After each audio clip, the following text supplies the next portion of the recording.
Hey, we are live. We are live.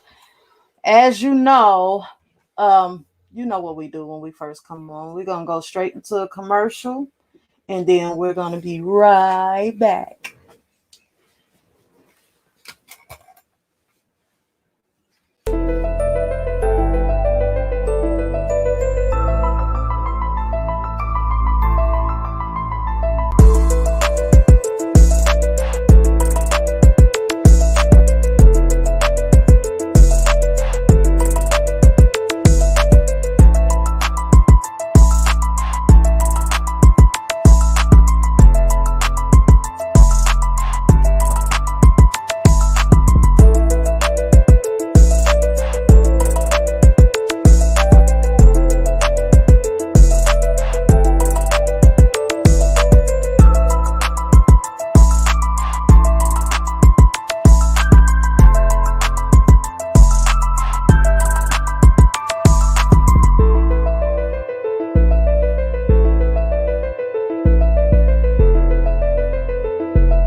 Hey everybody, I am Lady Ada Doe. We have my lovely co-host. It's your boy, Fame Jules. I am back. Yes, he's back. He was gone for his birthday. Are we talking shit about me? I'm Yeah, not. darker, you know what I'm saying? That son was kissing me real nice, you know what I'm saying? You are baked chicken right now. Hey. We are here at WDOE Media, and today we have a very, very, very special guest. One of Lady A's most wanted guests, Miss Aprina Johnson. She got me. I got her. Okay, how I normally start off. I will ask you to tell the people a little bit about yourself, just a little bit, because we're gonna get into everything else. Okay. A little bit about me is I'm black. Power to the people. No, seriously. Oh man, I'm a lover. I'm a fighter. It was embedded in me a very long time ago in the 90s, by the way of my flamboyant, outgoing mother who passed away October 2019. R.I.P. Mom. My name means a little plant that grows in Antarctica, and it grows in the coldest part, and it provides food for the animals that live there. So I feel like my whole life I'm just kind of living up to my name, and it was an accident, my name too. So yeah, my aunt tried to say she made it up, but she You found out after. I love you, Aunt Sarah. Thanks, Aunt Sarah. Appreciate that. I always wanted to know where Aprina came from, because like it's not a lot of people with that name, and it's it's most definitely a beautiful name. It is. She made it up or something. Her, my mom, I don't know, but yeah, there's a lot of Indian girls out there named Aprina though, so. I'm gonna go visit them. Shouts out to y'all too. You know what I'm saying? All y'all that love me. Y'all found me on social media because we got the same name. Oh, that's dope. That's dope. I thought I was making up my daughter's name, and then boom, as soon as she was born, I found 4 other Kalinas. She was. I was. Okay. She was on Sissy Peeps like, oh man, coming soon. Y'all see how he do me? It's all good. I know y'all. It's all good. All right, here at WDOE Media, this is home. Yay. It is home. Anybody who come here, anybody who just comes to visit, have an interview, once you're in here, the door is open for you to come back at, anytime, as long as we're here. Long as we're home, you can come. If you want to sit on the porch and wait till we get here, I don't know what to tell you. Don't drop no babies off. You know what I'm saying? Yeah, it most definitely. Yeah. You can drop them off most on definitely. Tuesday and Thursday. No. You said drop them off on Tuesdays Yeah, and that's the Thursdays? only time we gonna set them so we can show y'all how cute the baby is. If the baby cute or All babies are cute. are they? Are they? They are. She said it. You heard it from Aprina. I didn't say that they wasn't, but I didn't say that they all was either. And we gonna take her word for it. It's her show today. It most definitely is. I have I don't even want to really make it like interview style. I just want to have a conversation. Conversation. For sure. A conversation about the many hats you wear. What is your first passion? Yeah. Don't water it down. Yeah.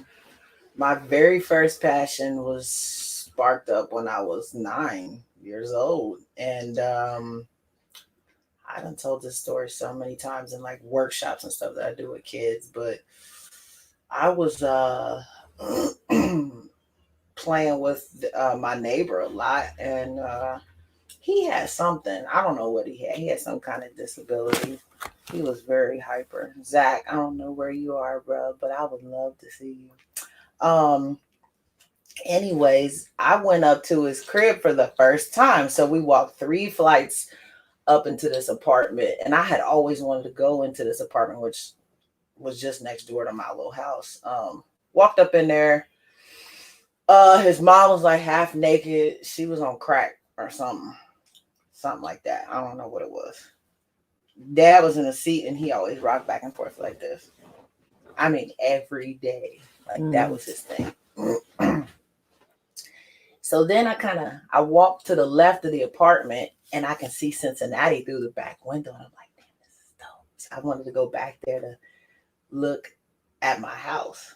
So when I was going back that way, and it took a little time, I was interacting with the mom and Zach.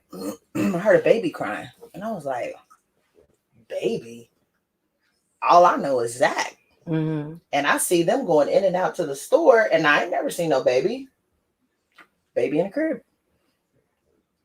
I was like, oh, she crying? Melissa was like, I don't know what to do.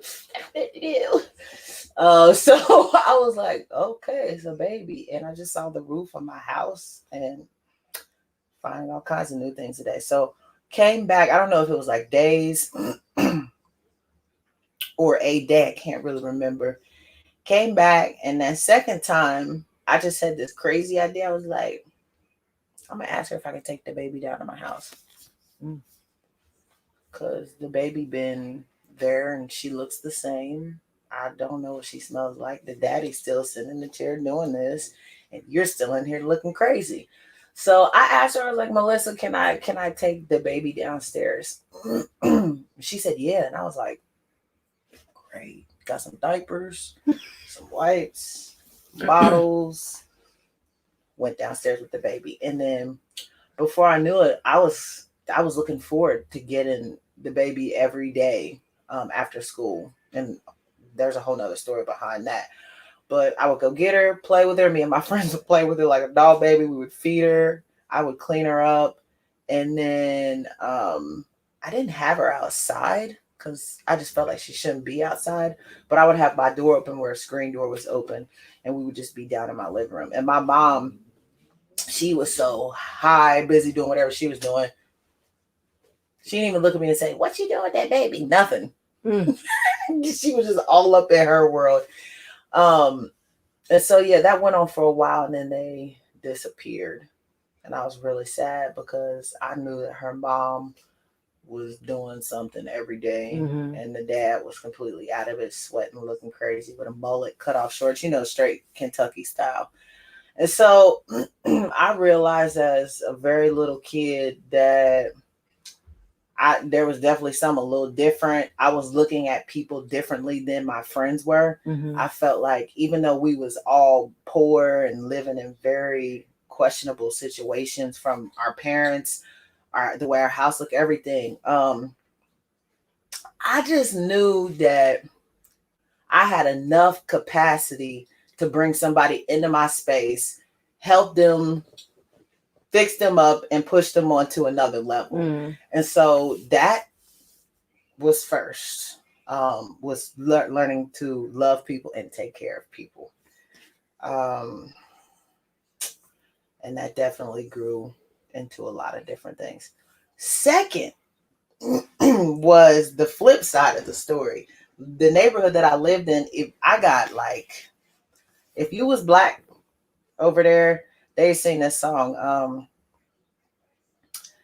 I am man running through the jungle from the Ku Klux Klan. They have baseball bats, long white robes, and pointy hats. They caught up at last, threw me to the ground and kicked my ass. What? This is the stuff they would sing to us. And so it growing up there, it did feel like it was like the early 60s, 50s, 40s, the way that people would look at us and talk to us and interact with us. I definitely felt like I was a germ or something, dirt. And so I had these three different worlds that I lived in as a kid. And eventually, I'm fast forwarding, I got to the point where I was tired of all of that. And I started becoming very aggressive, like going to school. I was crazy. I had a lot of issues because of the household I grew up in too. So I was starting to kill people. I was bringing things to school that you shouldn't have at school because people were pissing me off and they were doing really crazy things to me and they were not being held accountable because of the white superior complex that was in that community. They were allowed to do that and they still do it over there today.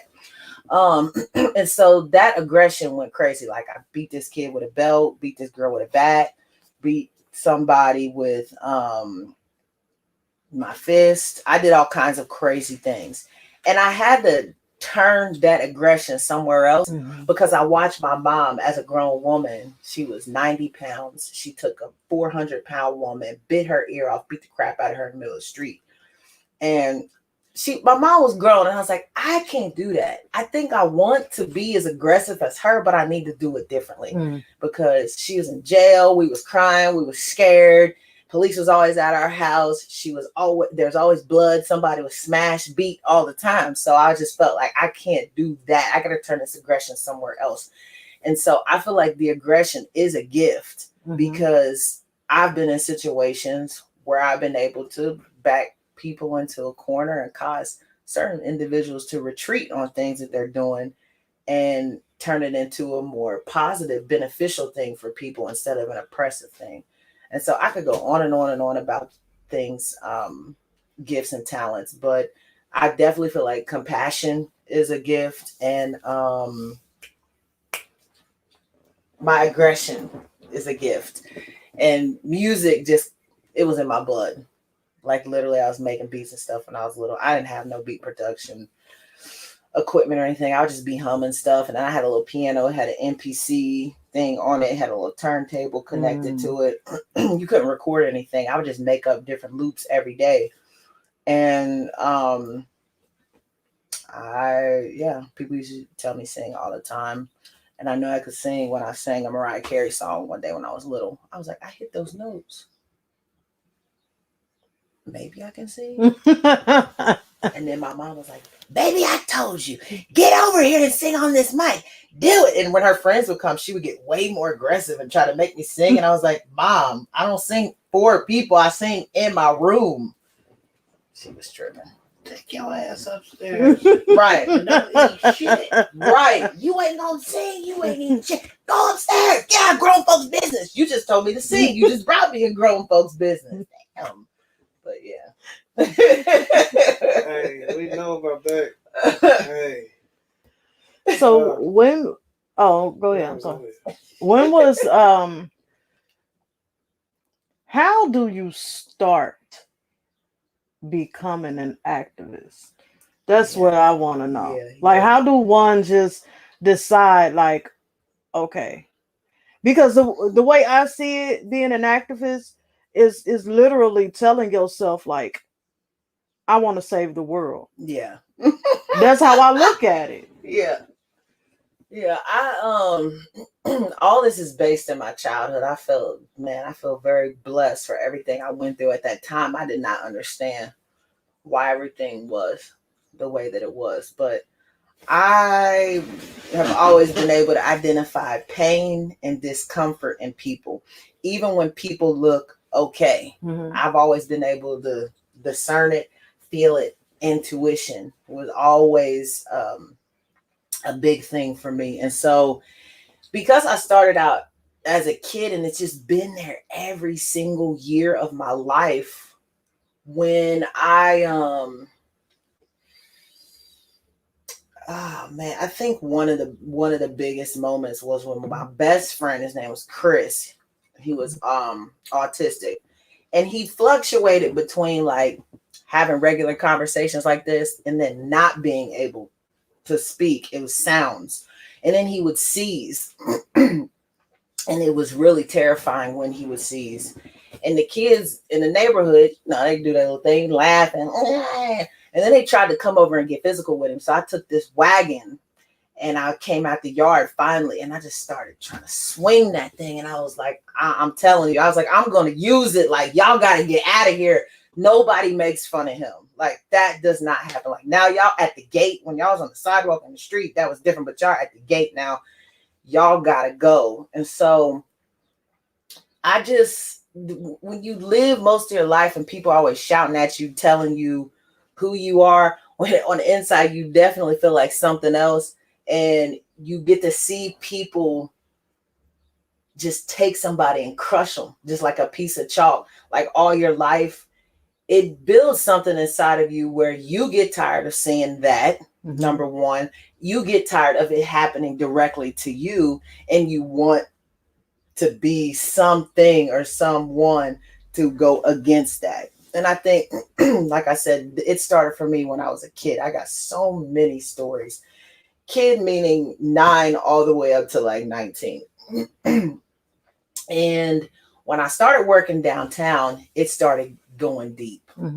Because I was a kid, I got pulled into City Hall. I started meeting leaders. My music started taking me places I didn't even want to be for real, but I ended up there because that's what music does. Because everybody likes it. And so I hung in rooms and I hear people saying and doing things, and I'm like, I know you ain't. I know you don't think I'm like you. And you can say and do that kind of stuff while I'm right here. Apparently you do. And so I start seeing our leaders doing that kind of thing. And then when I would get out into the community, I started seeing the community shift and change because of development as a teenager, real estate development. And I just started seeing people of color, any kind of people of color though, disappearing. Anything that had some different twist to the culture besides a more Caucasian twist was disappearing. And I was just like, how?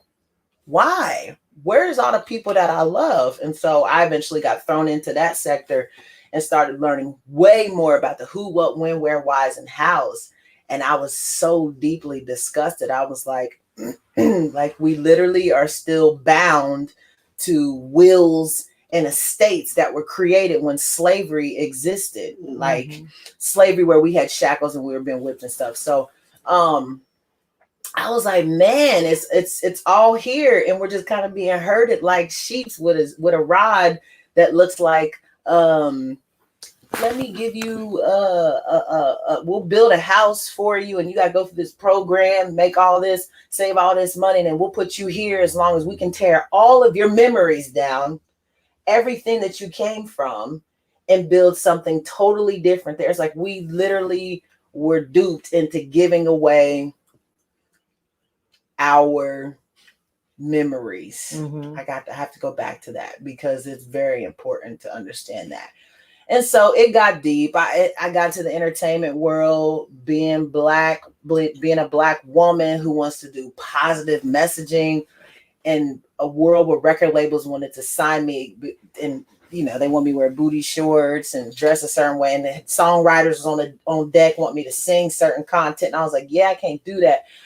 And I learned a lot there. So I'm like, damn, we got to fight over there too. Then I started working in the school, CPS, but I ain't going to say too much about that. It's another time. And then I was like, damn, we got to fight over here. And then start working in like food access. And I'm like, damn, we got to work over here. Start working with families. And like, that's so much work to do in all these places. I can't possibly do this. This is where my activism grew into Aprina's revolutionary love. Because I was like, I need to train other people. I need to power other people up to go into these realms and fight just like me. I love this story in the Bible. It says something about Moses was able to give his spirit away to like 77 people or something like that. God gave him so much power. And so it spoke so loudly to me, and I felt like God was saying the same thing to me. He was like, you need to go out there now. Which is why you're a lover and you're a fighter. Yeah, I'm definitely both. People have been testing me though over the last year, and I did. And we talking to you. We know you watching. I just did. Understand. And if I'm right there and she say jump. Me too. You don't want him to jump. Real shit. I just met him today, but I know. And these guns right here.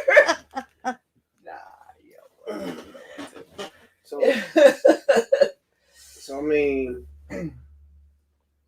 as an activist, I know, like, especially what you said about being a musician as a child and doing everything, like, as an activist, life gotta be hard. Like, I mean, like, and not just from what you see, because you have to be an empathetic person to even want to fight this fight. How do you deal with the anxiety of it all?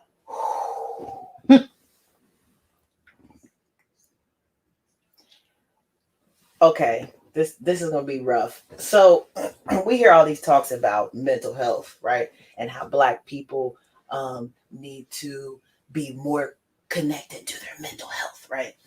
But last summer it was really interesting. I met thousands of white people who were like, honey, you're traumatized just for being Black here in America. And it wasn't something negative, but it was something that they kept saying it to me. And I was like, nah, you're right. And it's something I tried to suppress and put away, but it's a real thing. So I feel like I'm re-traumatized every year as an activist. And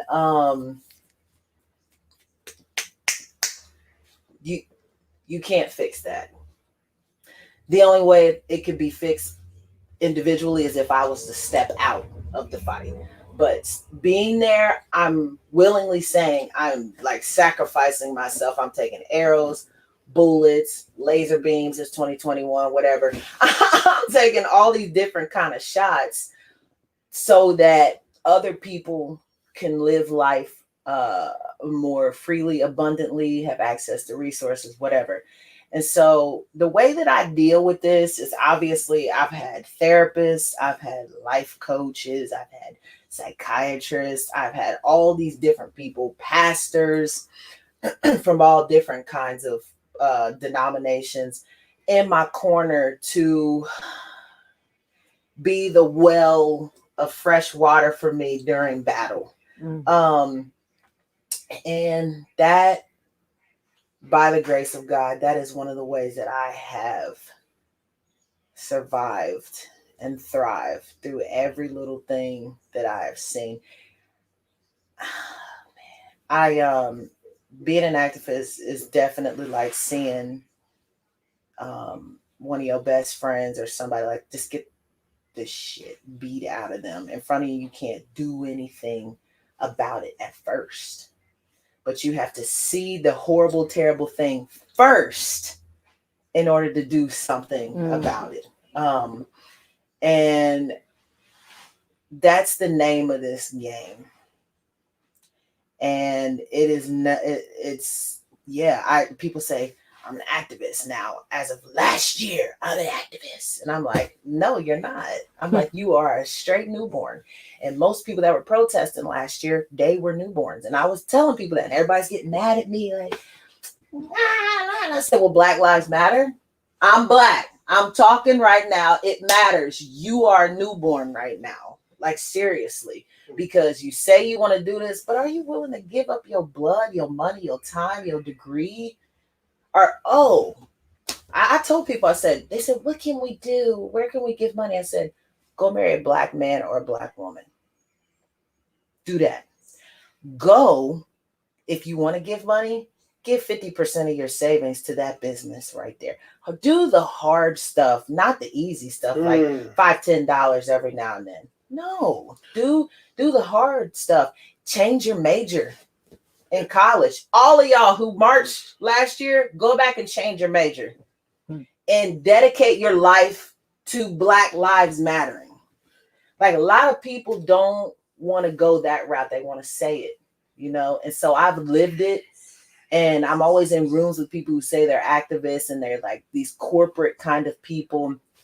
And I'm just like, I've been down in the trenches since I was a kid. I haven't been in fancy rooms with teacups and cupcakes and sandwiches, putting on a seminar with the PowerPoint. Like, that's not how you get it done.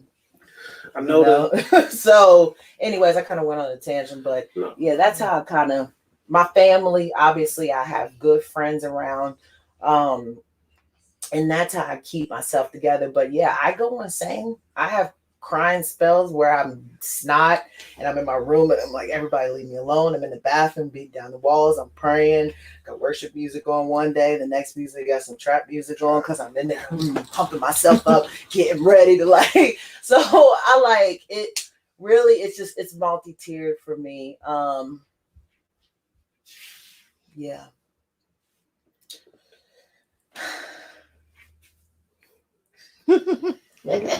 So, to kind of, there was a point that you had made about people who just like donate a couple dollars here and there. Because I do have friends who's they contributed a couple $100,000, right? Yeah. And I had to explain to them, like, I understand that you feel vindicated in what you've done, like, but do you actually research the companies you're donating to?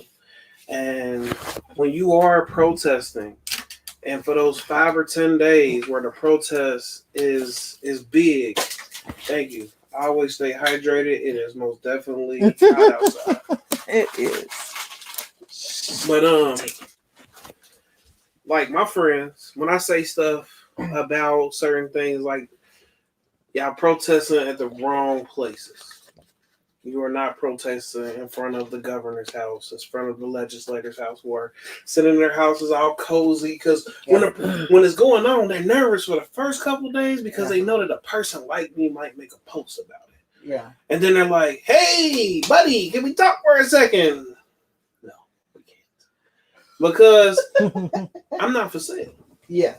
And my integrity isn't for sale. Yeah. And I'm not afraid to say those things, but I also understand that, like you said, there's tiers to things, and you have to be calculated. So I would never say, here's a list of all the legislators in your area. No, because they are not all the problem. Right. And you're not going to understand who's the problem.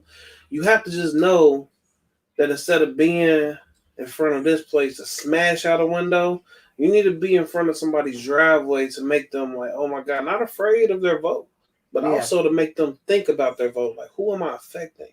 They don't care who they're affecting. They care about their bottom line, their pockets. Yeah. Not saying that you legislators are taking money, but I'm most definitely not saying that you're not. Because a lot of y'all do got a price. Flat out.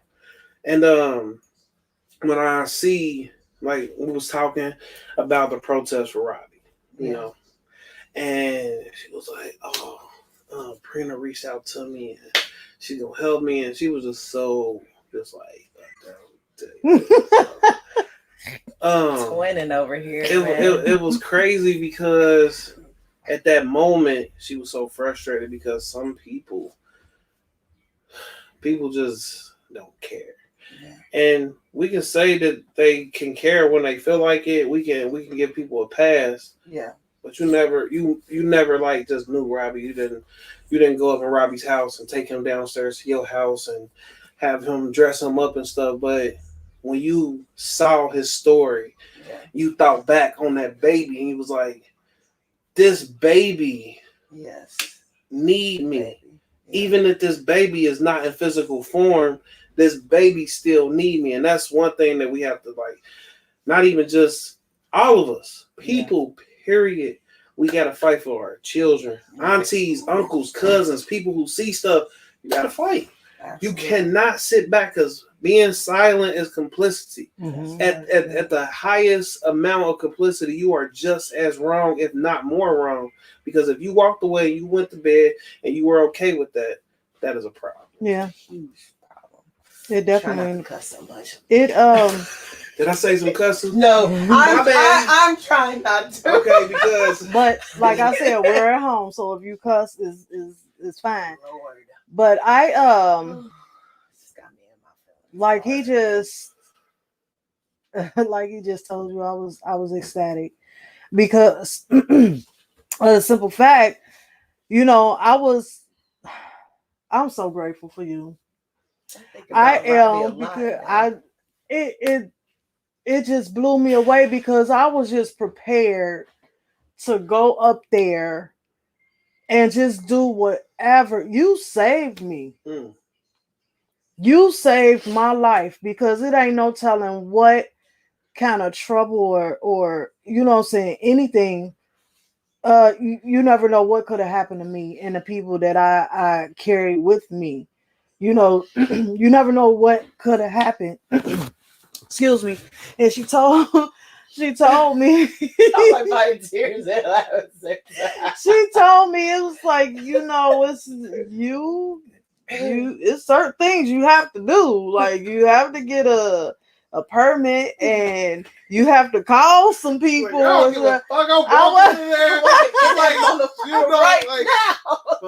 let me tell y'all, I was going to jail. Yeah, I was definitely going to jail before she contacted me. And that's the thing.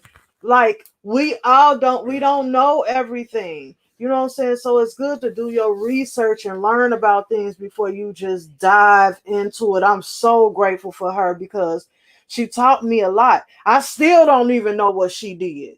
I don't. For real, I still don't know what she did. Second protest, she was like, I don't know where the fuck she at. I need her to talk to me real quick because it was so crazy. Like, because it was crazy. Everything that was going on, everybody just telling what they can do, what they can't do, but you just did it. You know what I mean? And did it without a second thought, though.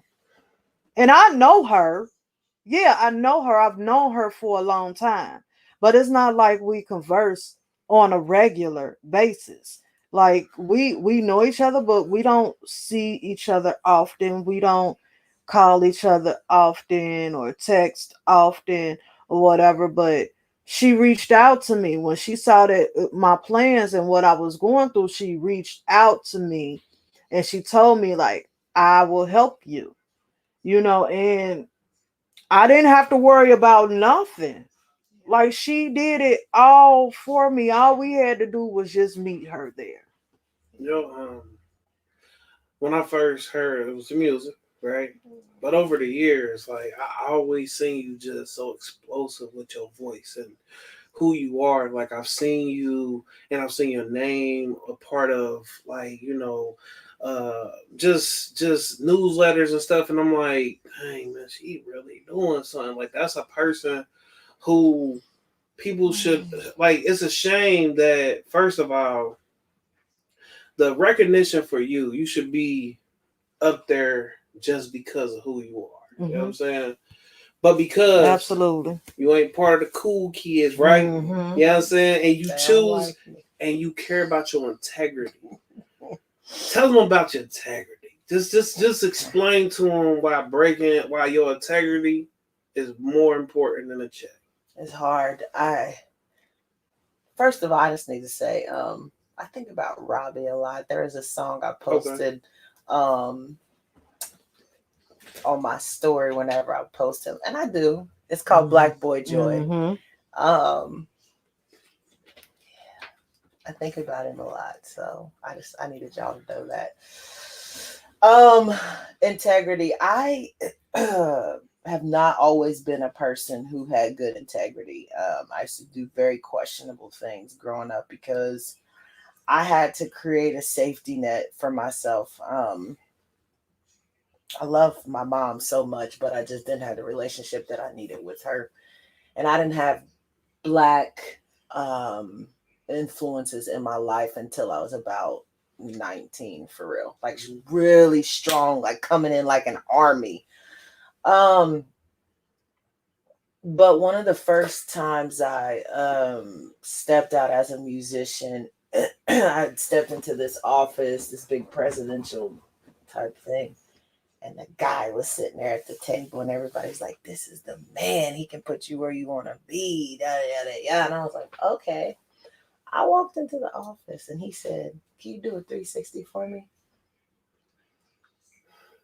And I looked at him, and I was like, "Yeah, I ain't doing this." And everybody was mad at me. Like, "Why did you do that? You got the body, you got this, you got that. Why did you do that? You're not famous. You got a daughter. Why did you do that?"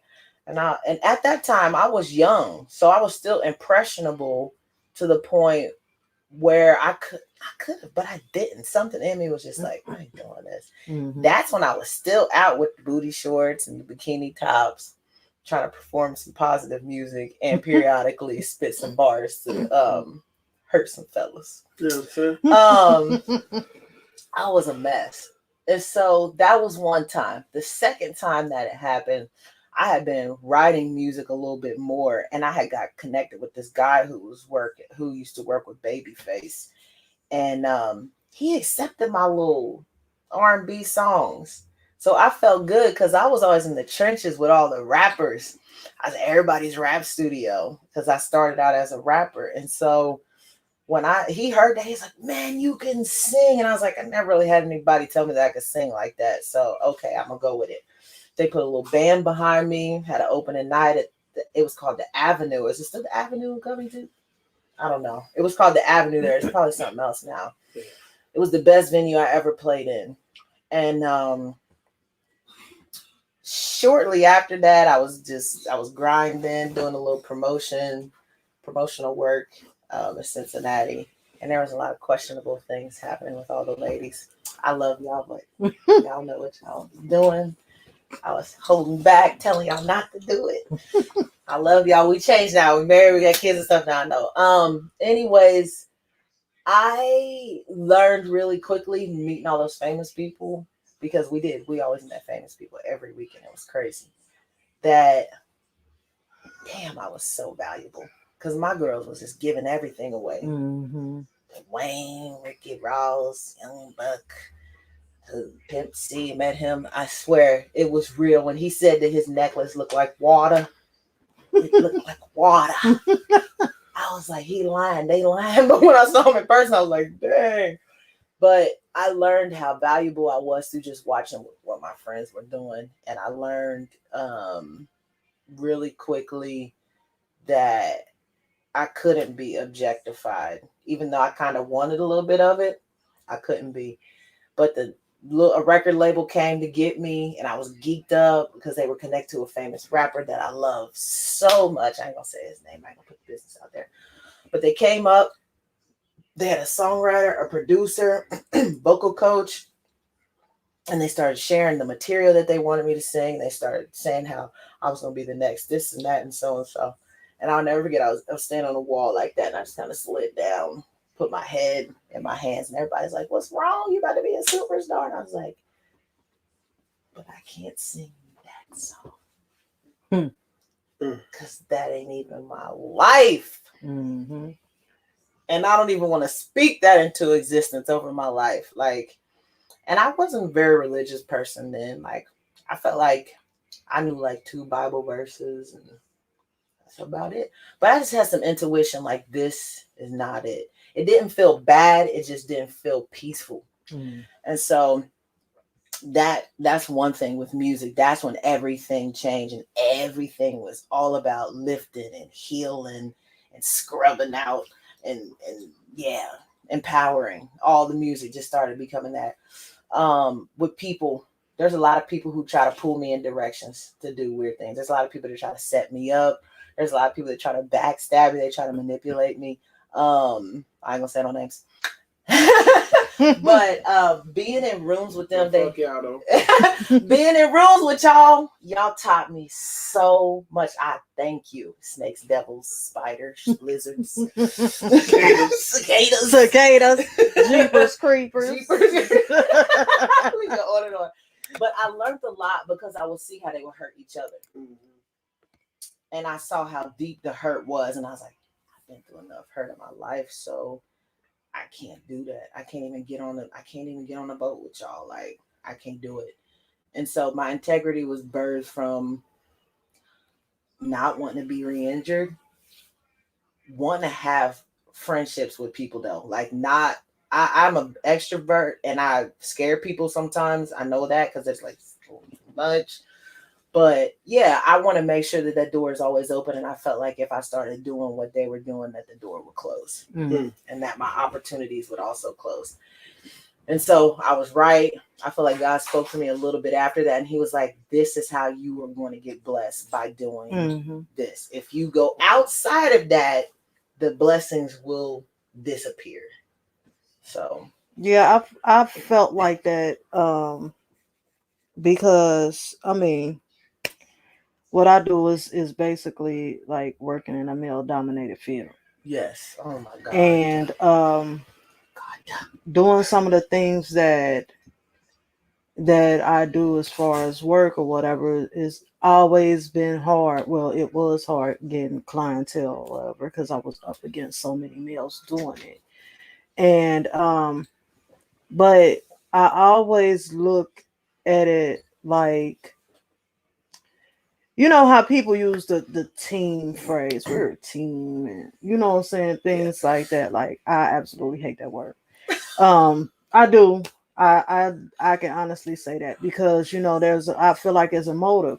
And I think some people are just so used to women throwing themselves at men to gain an opportunity. Yeah. And I've never, you know what I'm saying, I've never been that way. And I could never fathom even going that route because you absolutely have to want me strictly for my gifts and my talent and not what I can do for you. Yeah. Like, I wholeheartedly, so I'm glad that you acknowledge that, because a lot of people don't even acknowledge that. Like, this is not for me. They just do it, and then when they get done, they feel bad about themselves. Most people, they don't care about integrity. Integrity means nothing to them because, like, some people, their only mindset is to be successful and to have money. Mm-hmm. But what I've always realized is that my integrity has always made me successful, and I have never been broke, like, in a sense. You know what I'm saying? Like, I done had a hard day, but I ain't had a hard life in a long time. Yeah. Like, I have literally had a long year, but I have never just been like, like, you know what I'm saying? I mean, but it's just because what I realize is most of these people who I see that these women will get themselves to for an opportunity, they are the ones who look to women for opportunities. They the ones living on the couch, begging for the PS5. You know what I'm saying? Like, babe, why you ain't give me the PS5? You know I need it. You know what I'm saying? Like, I know you got your income tax. You know what I'm saying? You know I'm trying to work on this record. Right? Yeah. But like, and I see it. Like, I've seen people who deal with these producers who have sex with them for a couple beats, and I'm like, if that's what you needed to do to get to where you at, but like, I pay for everything. Nobody can say, but like, I gave you, because nobody has given me anything. I pay everybody for everything. Yeah. So, and it's very important to me, not the old people. Yes. But I think these guys now, they like their mama. because they grew up single mothers. You know what I'm saying? I hate to say that. Sorry to y'all mamas, because they ain't on y'all. It's very your true. sons knew that they ain't got to be like you. You know what I'm saying? Now they want to wear your purse. Oh, that's what it is. We going. We going to a commercial. Dang, one of our sponsors be wearing purses. Oh.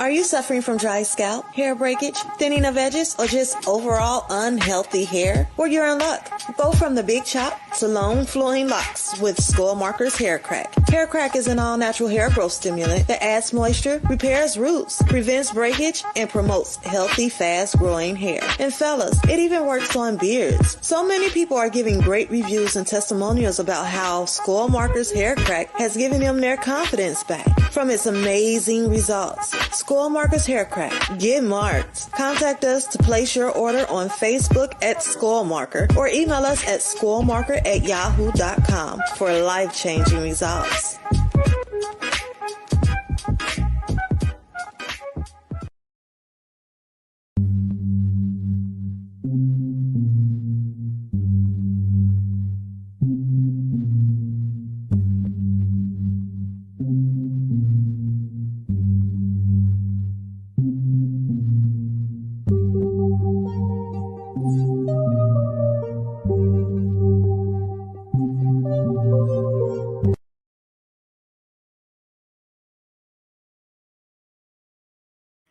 We are back. We are back with Miss Aprina Johnson.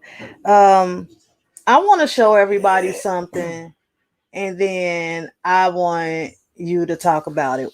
Okay. After it goes off. Hold on, just a second. Just a second. Let's play with that. Look at me.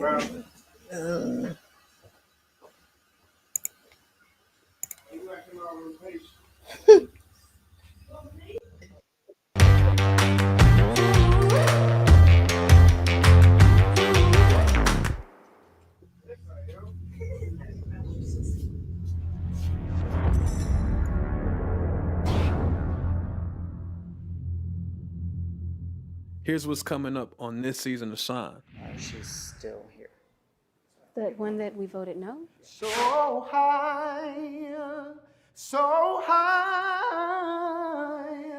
Oh. Somebody get the mimosas. She has all of this mixed up and baked in a beautiful pie. That's crazy. That was excellent. I wasn't even thinking I was a judge. That's crazy. Right. I literally zoned Also, out. I'm really nervous in front of Bree here because I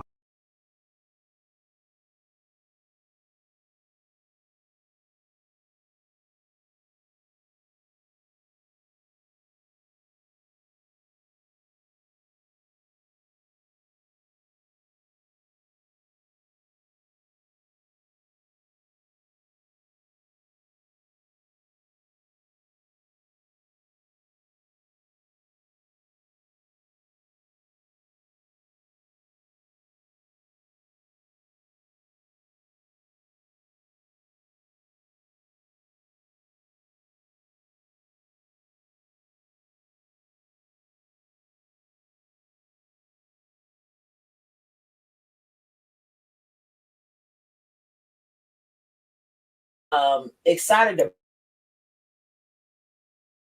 that I had last year, and trauma can do that to you. And so I wanted to come out. So I went down to audition and excited. It was paused because of all the COVID restrictions that happened. So the production team kind of revamped how they wanted to do it, and they came back and said, "Hey, we here. You made it to the top 40. You got to come down here and stay at this little resort and compete." And I was like, great. And so I always get very weary about singing competitions. I can sing, I can do all of the acrobatic stuff. I don't though. And a lot of people that like me as a musician, they get kind of upset with me because they want to see more of that. But like I said, I started as a rapper, so it's still in me to like always stay like low and as basic as possible. But I know that because of the climate of the world last year, that the show changed a little bit and they geared their theme music that heals during the pandemic. I believe that's was a theme. And so when I auditioned, the judges were excited. I told them just a little bit of what I have been doing in the summer, and told them that I wanted to share music on the show that has content to heal people. And so I know that's a part of why I got on the show. And so it was a lot of fun. I felt like a little kid. I did. I felt like a little kid. I was floating down there in that big comfortable bed and all them comfortable pillows, and I didn't have to think about nothing. I was like, I think about nothing. I don't have to do no gigs right now. I didn't have to pick up my phone, but I did. I did pick my phone up a lot. There was a bunch of contestants there. We all had to compete with each other over a 5-day period. People was eliminated. I can't really say who right now. People stayed, and we had these crazy things that we had to do. Like some things we had to do like within an hour. Some things we had to do overnight after we was like partying and hanging out and stuff. And so I got to see a side of myself I haven't seen in a long time. Like the underconfident person, the overly confident person, and the humble person. So when you watch the show, you'll get to see like all three of those there.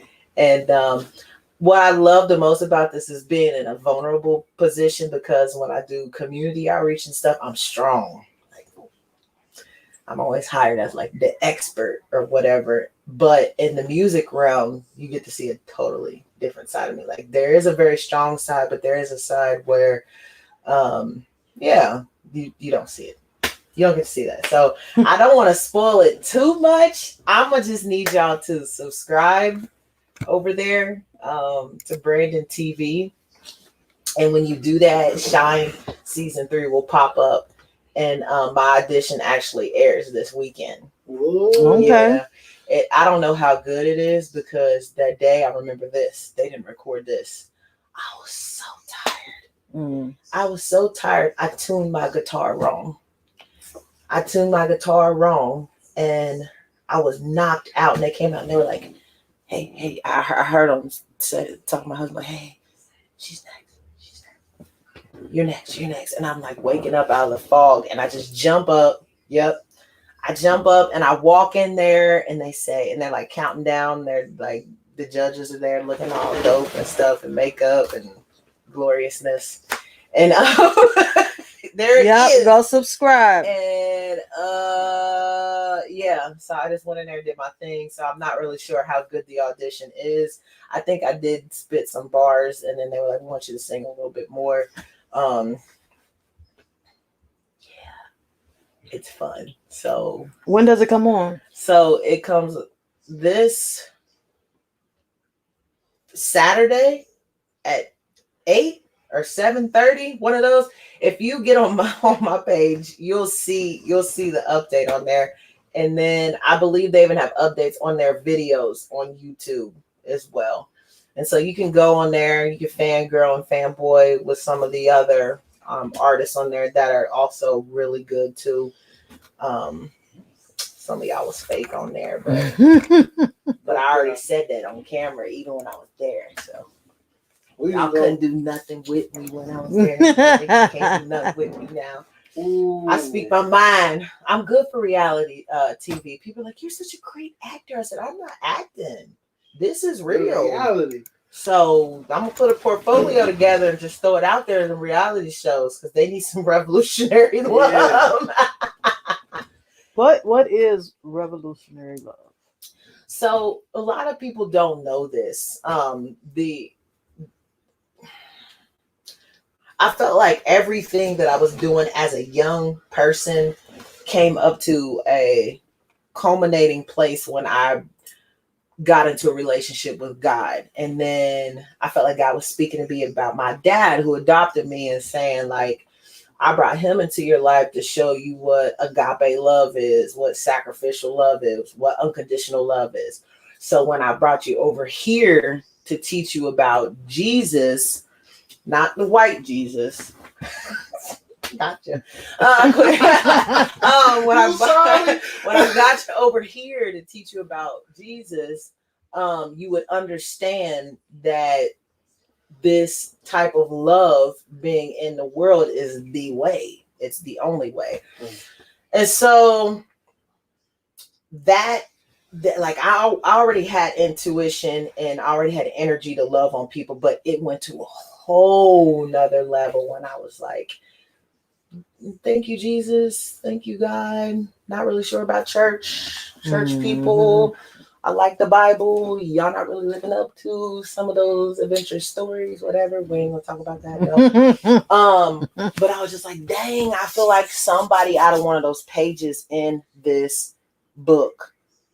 And this just feels like the greatest fantasy fairy tale I've ever seen in my life. And I feel like I'm a part of that because I live here on planet Earth.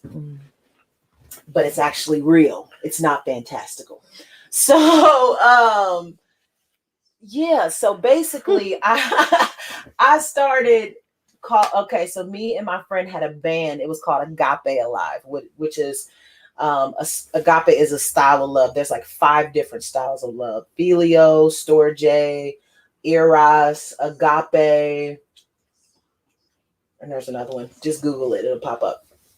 And so we were out there spreading Agape Alive, and we would write songs to these really lullaby type guitar riffs. People loved it, and so we split up. He moved away. He's married, got a baby and everything. Love you, Matt. And then I was here still doing my thing, singing, writing revolutionary sounds. And then I started putting a name on what I did because I didn't name it. The workshops that I was doing, the community work that I was doing, and the music, I mashed it all together and I called it Aprina's Revolutionary Love because I use all those platforms to tell people how I was able to win individuals and groups over by bringing them in as family and as friends and not just going at their throats, because I did that before and that didn't work out the way that I had wanted it to. And so that's what it's about. It's basically my style of love, and I'm just like teaching it to everybody else. But I also know that since this is what I believe, this is not a reflection of the show, but I believe in God. I believe that we all have revolutionary love inside of us. Like we literally have something extraordinary to do.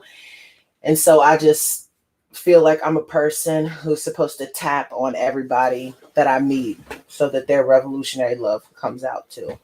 And so it's a radical, pure, unadulterated style of loving and liking someone. So tap me. You're tapped. You know what? Jesus.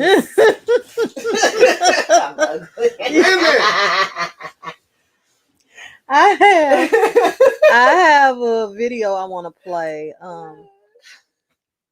Hopefully it doesn't play. Ain't gonna let racist people turn me around, turn me around, turn me around. Ain't gonna let racist people turn me around. I'm gonna keep on walking, keep on talking, marching in the freedom's land. Yeah, we've been marching by the thousands and the flames have died down. But me, I'm gonna be in this fight until the final round. See, I don't say Black Lives Matter because it's political or some business scheme. When I say Black Lives Matter, this is what I mean. Black love matters. Black grandmamas matter. Black housing matters. Black policy matter. Black children matter. When I say Black Lives Matter, this is what I mean. Black dads matter. Black history matters. Black mama matters. Black creativity matters. Black sin and struggle matters. Black faith and spirituality matters. When I say Black Lives Matter, this is what I mean. Black nurture matters. Black grandfathers matter. Black communities matter. Black men matter. Black business matters. When I say Black Lives Matter, this is what I mean. Black pain matters. Black joy matters. Black prisoners matter. Black beauty matters. Black families matter. Black culture matters. When I say Black Lives Matter, this is what I mean. Black power matters. Black women matter. Black thoughts matter. See, it doesn't matter your religion, your job, your status, or even your gender, or even your shade of black. When I say Black Lives Matter, this is what I mean. That all Black lives matter. Yeah, she killed it. Yeah, she definitely did. I wanted to watch that again. That's why I said add that on there, because I know I shared it a few times, and I lost a few clients because I went hard for that. You know what I mean? Like, I had just left a really big company that shut down. Yeah. And I made a lot of friends there. Like, I mean, people who I'm going to care for forever.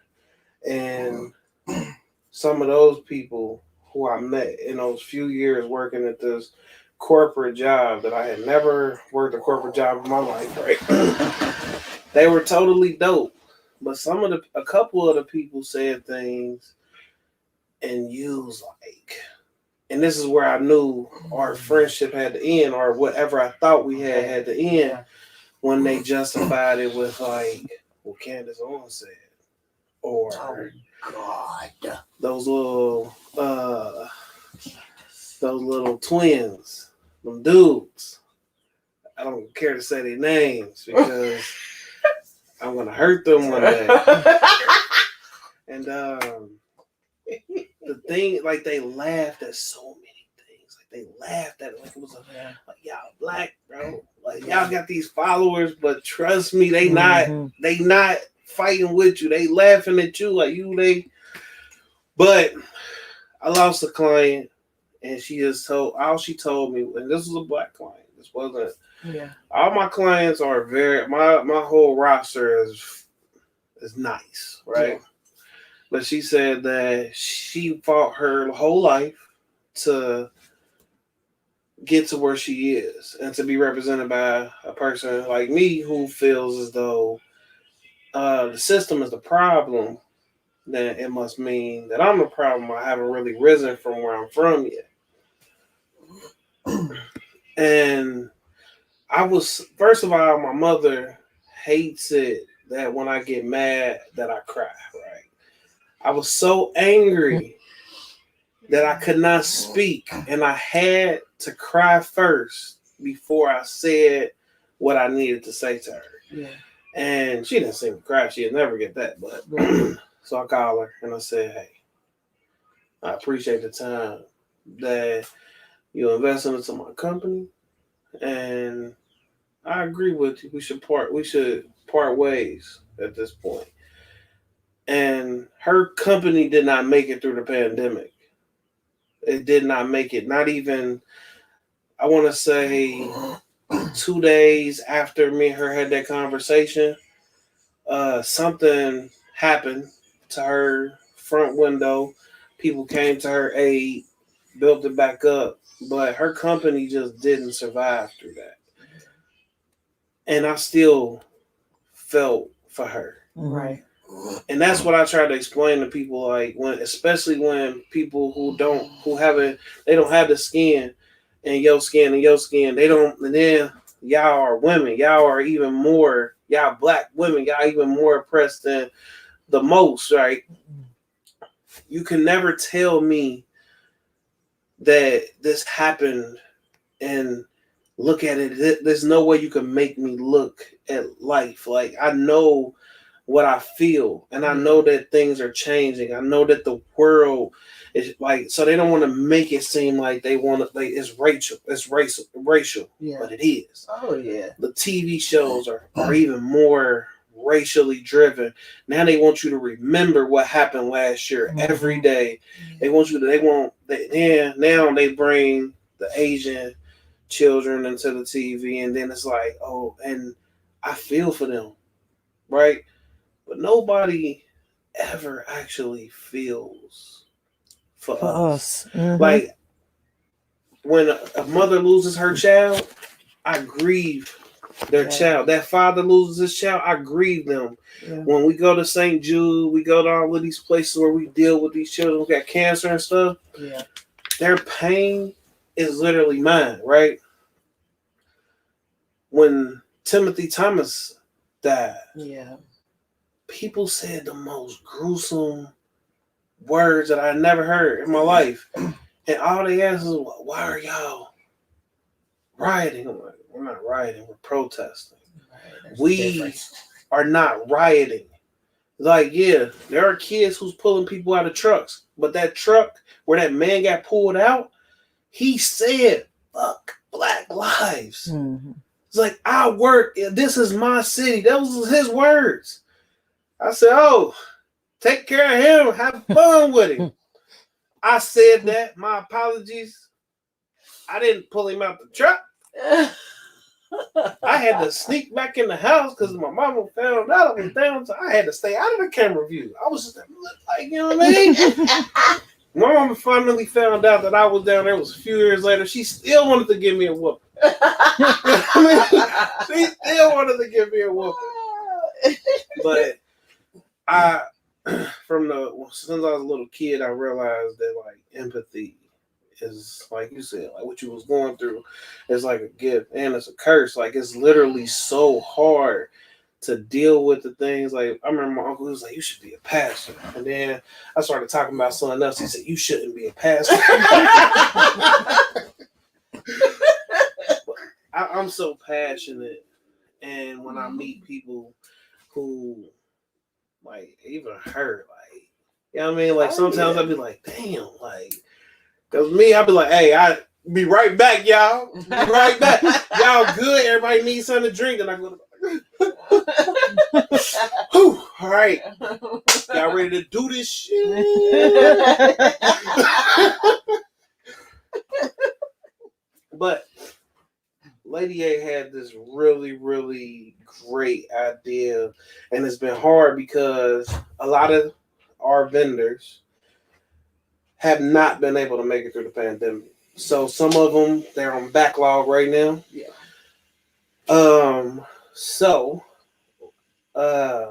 She wanted to present you with something. Yeah. And yeah. So even the frame that she got, the lady, she dropped it. It was a bunch of stuff. And then the person who had to type up the stuff, somebody spelled something wrong on there. So we're going to give you this temporary little thing.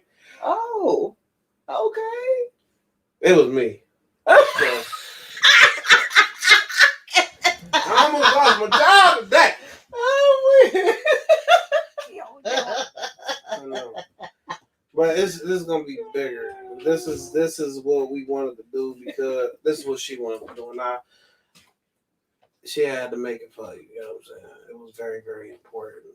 y'all are doing something also right now. Right. It's the WDOE Certificate of Appreciation. Right. This certificate is proudly presented to Aprina Johnson. Right. This award is presented to a woman who is not only a mother, artist, and activist, but a very loving spirit. And presenting you this award, we at WDOE Media also know that our appreciation can't hold a candle to what we like to do for you, Aprina. Your help to continue to fight for Robbie and anyone without a voice is amazing, to say the least. Lady A the Doe and WDOE Media thanks you for your continued contribution and hope that this at least shows you a portion of the gratitude and thanks. Um, I appreciate you so much, so much. I honestly do. I would make it without you. Through all of my shenanigans. Oh, don't do that. I've been holding back my mascara for 2 days. It's not waterproof. Thank you all so much.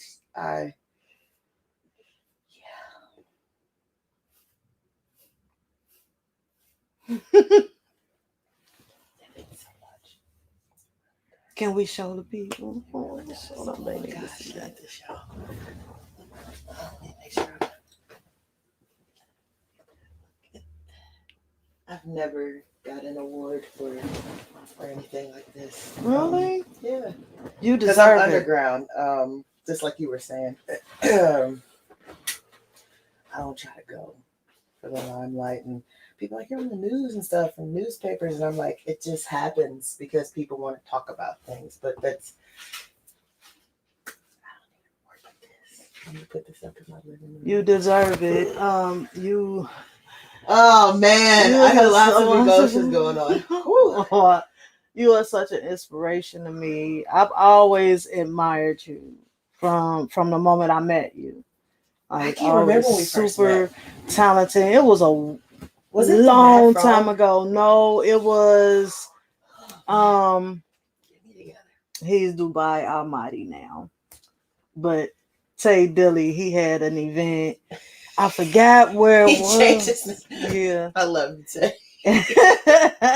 Dubai Almighty.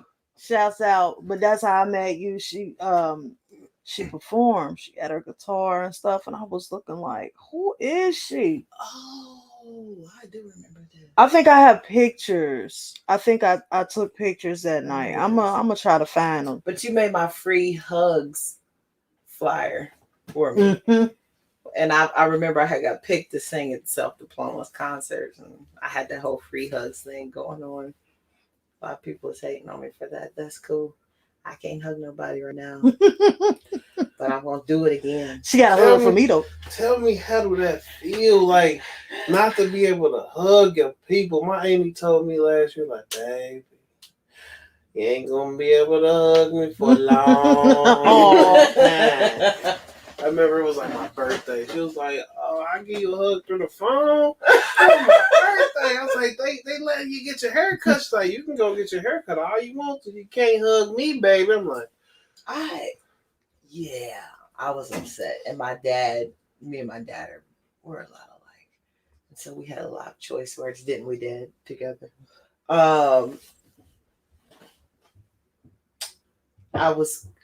There's a scripture that I love. It's I've learned to live with a lot and learned to live with nothing. Basically, I'm paraphrasing. And so that was living with nothing season. And finding the things around me that were suffice and equally glorious and beautiful. But yeah, that really hurt me not to be able to embrace people or touch people or have to give. It was a lot. And I felt like, I ain't trying to go too deep on this, but I felt like there was just a big attack on our psyche with that too. Us being prepped for something else. That's another topic conversation, but I hated it. And I felt like it gave leverage to certain individuals to be more hateful and angry and stressed out and now they run businesses, and they're back to business now with their angry, hateful selves. And we're just waiting to see what they're going to do now, not having any love for a whole year. A whole year. I remember the feeling of not. We had to come up with a little system. Me and my friends, like, so we did the kid and play. You know what I'm saying? And it started working. Do that. Yeah. How did I not think about that? It was cool for real. Like, and honestly, that's how we embrace each other now. But then over time, it was like, yeah. And then we ended up catching COVID and running a company that we caught it. I don't know how. You know what I'm saying? It was. And I mean, the ride was crazy, and it actually made me understand a lot more and made me be a lot more cautious a little bit. Yeah. But at first, I'm like, man, look, I'm good. Yeah. But I really wasn't good. It just wasn't good. Like, it's just like people know you, and they know that you, when you are a light of a ball of fire, and you are the party of the room. Those people like, what's up with you? You all right? How you been? I know you Saudi, man. I'm like, Saudi? Yes, I'm Saudi. But you don't have to rub it in. Right. Yeah, I said, like, it's hurtful. I just feel, but not being able to hug my people, it has been crazy. I'm glad, especially like my mom and everybody, like, like they haven't had to go through it, like, because I don't wish COVID on nobody. Mm-hmm. It's just sad that in our neighborhoods, the way that it's happening and how it's targeted, the way that the media explains it. Jeez, that. Mm-hmm. It's so horrible. And it's like, I just want people to understand, y'all gotta be together. You gotta love on each other. You do. That was my grandmother is 70 something, and my grandfather is like 86. And they came to see me. They said, honey, we old fashioned. We worked in the coal mines. We've survived this and that. If the Lord wants to take us, then but they came to see me, and they gave me a different kind of hope. They really did, because obviously the media was beating us down. I got friends who are doctors and scientists, and they're like, Prina, vaccination, Prina, your mask, Prina, this, Prina, you should be doing that, Prina, you should be doing that. And I'm like, hey, like, this doesn't stop. This is through anything, y'all. This is through anything. And so that's what love is. It's not this floaty kumbaya thing that people think, oh, butterflies and hearts and stuff. It's just, it's butterfly. Yeah, I see you. I see. But yeah, it's this consistent, never-ending thing. But there was an attack on extroverted, charismatic individuals. And I don't care what anybody out there says. I know that was a thing, because there was something growing in our nation the year before that people didn't like. And so they tried to cut it down, but they can't. They can't. They couldn't do it because they tried to do it, but their own system crashed against them and caused the biggest civil rights movement in the history of our country. So it just goes to show that whatever you believe, karma, you reap what you sow, blah, blah, blah. Like, it's a real working thing. And we're going to get back to loving each other, and I can't wait. I've actually been loving on people. I didn't catch COVID thus far. A family member did, and then I had to stay away from the house for a while because I was still singing and stuff. And so that family member was upset with me. And I was like, hey, I still have a career, and I actually still need to uphold that, because it helps uphold all of this, even though I'm living over here for 2 weeks while you go through that. But that's by the grace of God, not because I'm special or anything like that. But I do I do. Whoa. Don't you ever on this show say you ain't special. Okay, special, special. I like, can't get my words right now. Yeah, because she knows she not that. I'm definitely special, but I was basically saying, like, I'm not above anybody, like, genetically, because I didn't catch it. But in January, before all this went down, I went to Miami University, and then I had a little cold. So I felt like I didn't get diagnosed, but maybe I did have it briefly in January. I also felt like my mom had it in 2019. We're not even going to go there, but yeah, my friend Nikki. Yeah. I got 3 different conversations that I've said we could start on the show stuff in here. Yeah, my friend Nikki, she was real adamant about taking Sudafed and all of that stuff. And I had some friends that did some real crazy stuff. I love y'all if you're watching. You might know who you are. But yeah, I wasn't allowed to touch them, come to their house. Wow. Nothing. And I was demonized too. By some people. Oh God, yes. People are like, you're out there protesting.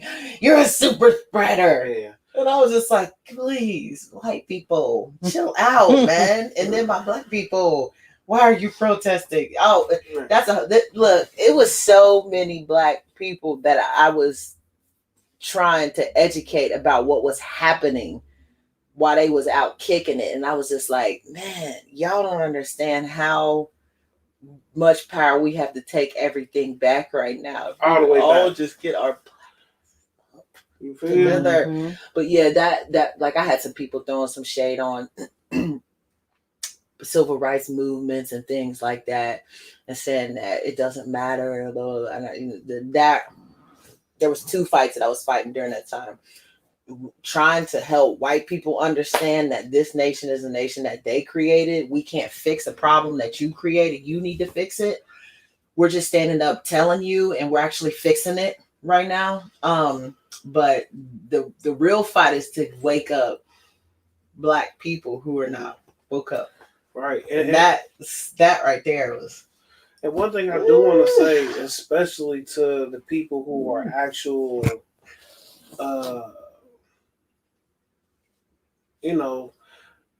because I don't like to just say like white people. Like I'm talking about like people who stand next to us and fought for us. Like I have friends who really understand what it is out here. You know what I'm saying? Like they understand more than the friends that I grew up with.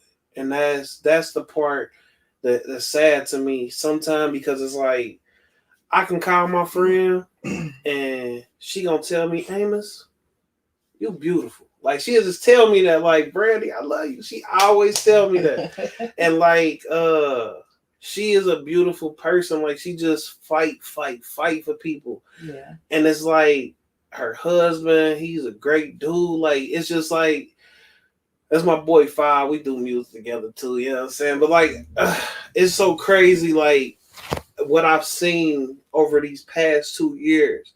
I've seen people who I always thought was this, but they really this. They got their head down. People got scared. People were scared to lose their pension. Okay, cool. People were scared to lose their jobs because they still got jobs right now. Yeah. I don't give a fuck about losing none of that shit. I love how the teddy bear just cuts. I just don't. Right. You know what I'm saying? Like right. I've never lost anything that wasn't mine. And I mean that's everything. But I do it, like you said, people stand there, or people have to fight together. Yeah. And in that moment of time right there, if we could have shut down just spending alone. Mm-hmm. Spending alone. Like if you did what you did this year, you know what I'm saying, whipped it up, did your thing, bank account looking nice. If you don't spend none of that shit, I'm telling you. Yeah. I'm just saying. Because they giving all this money away, everything's gonna change. Money's gonna change. Your lifestyle's gonna change. What you pay right now in rent in the next 18 to 24 months is gonna be 3 times more than that. Mm-hmm. Potentially. But not everywhere. Not everywhere, but the money is changing everywhere. Oh yeah, it's definitely all across the board. It's just be careful, save, be frugal. I will piggyback off that. Definitely save. In the 1950s, there was a big. I don't know, 1950s. There was a big dose of money that went out, and it helped the housing market, and that's how some of those people develop these little suburbs that we see, especially around the west side. And people don't understand that wave has hit again, even though it's during a catastrophe. The money, some people got the money, and you should definitely be saving it without a doubt. I seen people go above and beyond. Like, people got mad at me. I'm like, if I'm gonna buy a new booty, if I'm gonna take the baby fat here and put it in my booty, it's good. My booty's got to make that money back. If my booty was $9,000, then I need $27,000. I need $27,000 back. But see, we're not that smart. I'm sorry, I am saying that now. We're not that smart because we're wasting it away. You need a house. Your kids need money for when they leave. What if they want to be an entrepreneur? I seen that. And that hurt me. You know, it hurt, but I couldn't say anything. I can throw a little post up there. I lost a lot of friends last year, Black, white, Hispanic, everything. I was like, great, because I gained so many as a result of it. But we don't have a level of priority that we should have, because we've also been indoctrinated within our public school system, where we spent most of our childhood, most of us, to not care about that. We've just been indoctrinated to care about what the system wanted us to care about. Because obviously with Google, we see so many things that we missed. Yeah. Because I know I was pissed when I got a hold of Google. When I learned who Marcus Garvey was, I cried. I sang at a Kwanzaa event. They were talking about Marcus Garvey. I went out with my guitar and I sat there and I cried, because I said, how did I not get this? Why didn't they tell me about him? Because it would have empowered you. Right. So, we know this. So obviously it's always to keep us at the bottom. Martin Luther King. I was singing at a gala for the governor of Kentucky, and this guy behind me kept bumping into me. And I'm like, man, I'm not trying to be ghetto, God, but please get this man. He keep bumping into me. So finally, I just turned around. I said, sir, you keep bumping in. He said, oh, honey, I'm sorry. We're over here talking blah, blah, blah, something, Martin Luther King, real estate, economic development. I'm like, what? He's like, I used to work with Martin Luther King. I was his real estate person. And he had a plan that he was getting ready to initiate before he died. I said, they didn't tell me about that either. I ain't gonna tell you. Dang. So once again, it just goes back like the root. We have been trained to be the bottom. Yeah, my mom, the first. It's unfortunate. I think my mom made the mistake of getting internet and having, like, she had it in her room, right? So that's the only place you can watch the internet. So like, and I know why, because like I'm a young boy, and of course like she probably thought I would have been on there looking for titties and shit, but like I was looking for the truth, like, and I did look for titties too. I did too, you know at some point in time. So I can honestly say that slavery has always been a rabbit hole for me, because like I think, like I know for a fact my mom made sure that we watched these things, see that we come a long way. But for me, when I watched them, it's not about it. I don't think we came a long way. But I most definitely appreciate her, because she don't realize how much she opened up my heart and my mind. Because when I saw Denzel get beat on Glory, and him not cry, but he shed them tears. First of all, I'm like, that's shit. Like, I stopped crying in my whoopings after that. Like, he can do it. I stopped crying. Yeah. What? Like, oh, it don't hurt. I'm like, it hurt. Oh, it hurt. But I saw like how many people gave what they gave, how much was taken from us, and nothing was given back. And then I read about the Tuskegee Airmen before the movie, so I'm already pissed. Like, I only had all black teachers in elementary. and they fought for us. They made sure they was like, oh yeah. The principal walk out like, yeah, so we going back to this book. She sent us home with a little book to read. The 2 I had, it was only 2 my whole school career in Kentucky. 2. Oh shit. Yeah. But like you were saying, we haven't progressed the way that we should. Sure. We are more organized inside of the box instead of trying to tear the box down. Yeah, we're just getting way more organized. And then the 1619 project, I really do like that. I don't know if you all know about that, but you can look it up. But one of the important things that I feel we're missing in school is, instead of teaching me that my Black culture was enslaved and that's the narrative, teach me that we built this country. That's the first thing, is that we built the foundations of this country and that we are an asset to this country. But the narrative has always been we're slaves. And that's all we've ever been. And so the reality is that we were used. It was wrong, but we are an asset here. And they make our slave owners the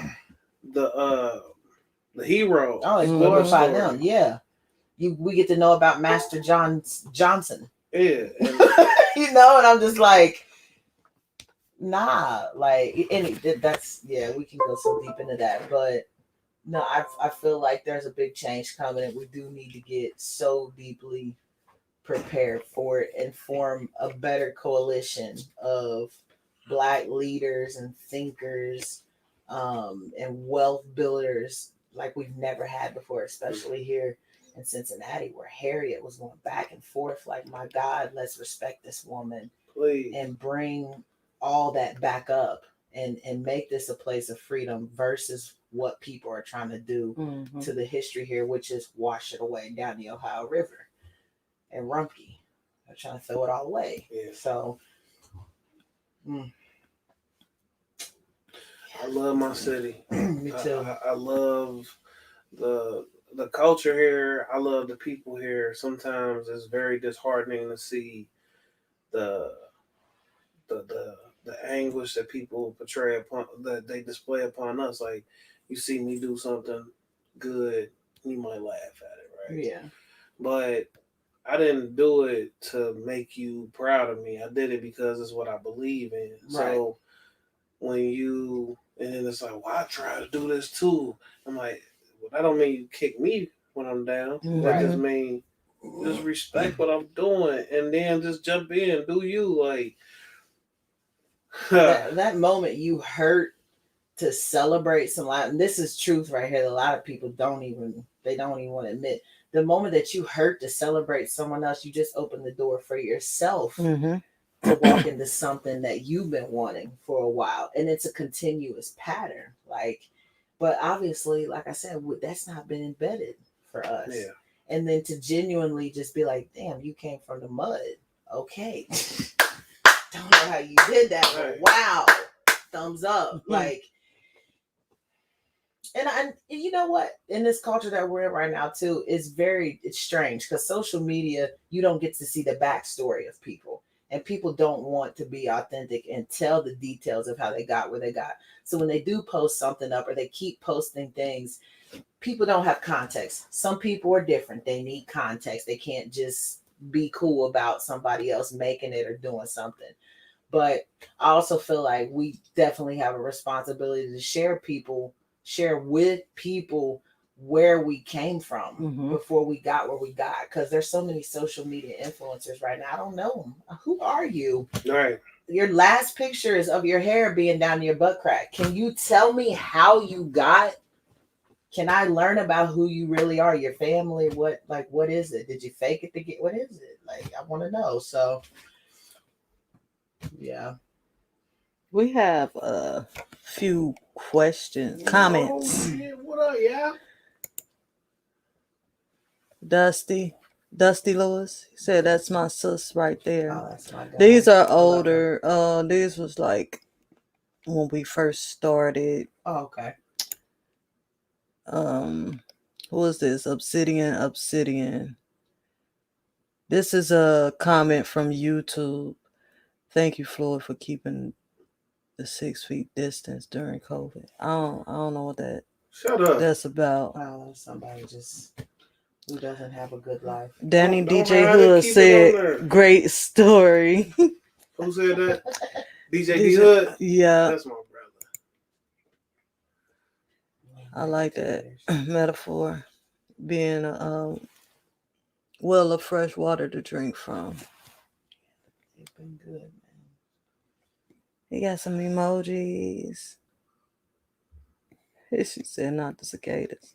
Hey y'all, start change y'all emojis. If another chocolate person sends me an emoji, a Simpson. It's 2021. Y'all change the color of your emojis. All my emojis are chocolate.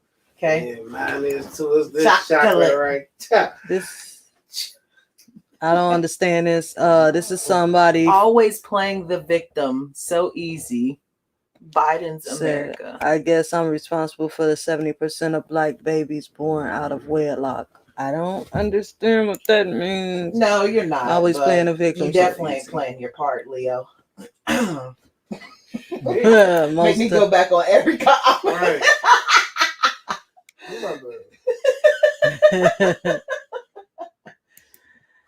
I was called a bigot from the Cincinnati. I would say invest your money. Saving your money leaves a chance of it being stolen by the banks again. Does it? Who said you have to save with a bank? That is absolutely right. I said it on camera. So what?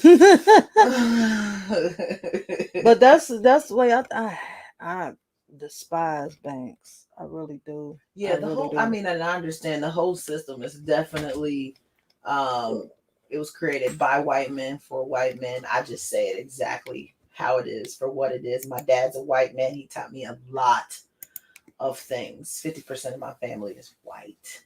So I know the games. I can't be tricked. But I do understand not wanting to go in them systems because I haven't. I just started using certain systems like last year. Just only because I knew people who were connected to people who were worth me putting my time into it. And that was it. And so I think that's the key is navigating the system and finding the right people. Don't go into it without being researched and finding out, is it compatible for your need? Because most of the time when we move in desperation, we're just way too impulsive, and that's how we get dogged out by these systems. And so that's something I had to learn very hard. Wow. I have a question. Okay, you say your dad is white and like most of your family is white. Yeah. Like how receptive are they towards your you being an activist? Yeah. So I feel like my dad trained me to be that way. And so me and my dad are like the rebels of the family.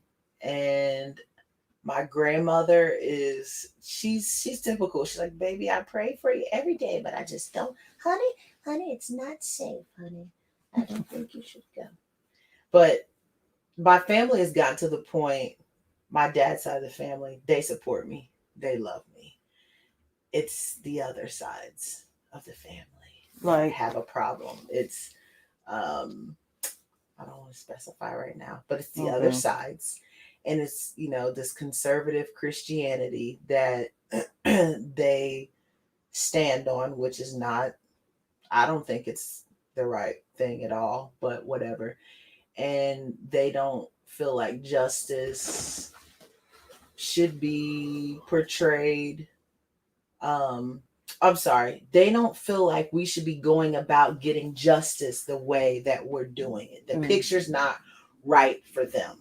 And so obviously for me, anybody who has a problem with what we're talking about, they're benefiting from the American dream heavily. And that's why they have a problem with what we're saying, because we're speaking directly against it. And so if we win, that means that the system will be different and they will lack something as a result of it. And so at the end of the day, they're afraid. They're afraid to lose the equity in their home, the pension, the car, the yacht, the house down in Florida, and all that other bull crap that they were built up to believe that that's what you work your whole life for. And so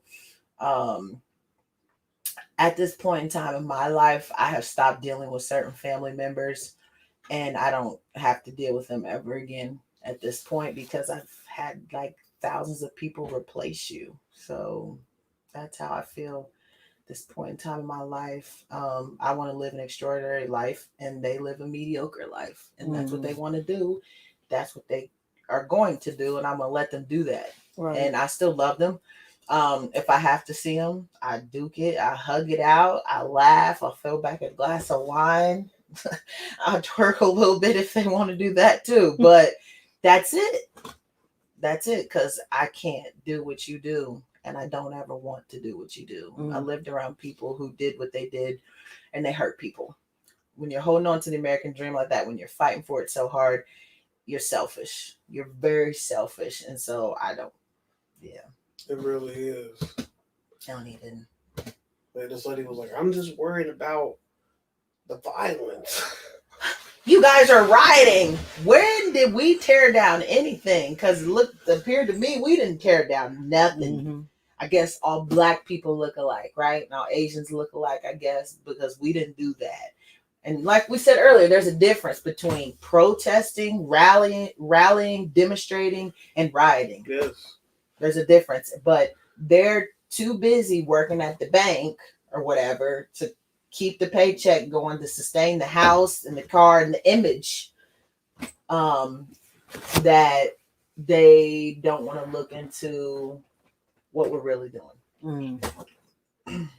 So I'm not talking about you accountants out there. I know there's some good ones out there. I know you are out there. All right. Even if you embezzling, we cool with that shit. He is tripping.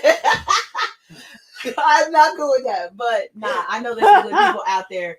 But I do know that most people who are living out this American dream, like, no. And I've been dragged for it all over the place by all kinds of individuals. It's too great for them to change too fast. Some people want everything now. Don't kill us is a right now. That's William down at the shop. Yeah. Okay. Yeah, they can't expose themselves to pain, because the American dream is be happy all the time, appear to be happy, and don't be in pain, and don't expose your pain, because if you do, then you may lose everything.